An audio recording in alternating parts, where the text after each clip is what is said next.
কিভাবে হয়ে গেল? বস বস তুমি কেন কাঁদছো বস? কি হয়েছে বস?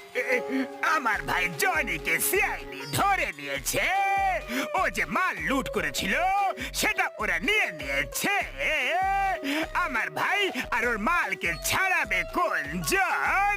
কি অভাগা হয়ে গেছে এই এই জন দা ডন। বাহ বস বাহ, কাঁদতে কাঁদতে কি সুন্দর কবিতা বললে, তাই না নম্বর 2? আরে কবিতাকে ছাড়ো, কবিতাকে ছাড়ো। আমার ভাইকে ছাড়ানোর কোনো উপায় তো বলো। এখন আমাদের সাহায্য কে করবে? বস ফুরফুরি নগরে শুধু দুজনই আছে যে সবাইকে সাহায্য করে, তুমি ওদের কাছেই সাহায্য চাও, ওরা সব কিছু করতে পারে বস। সে কে? সে কে? নাম তো বলো। মোটু পাতলু বস, মোটু পাতলু।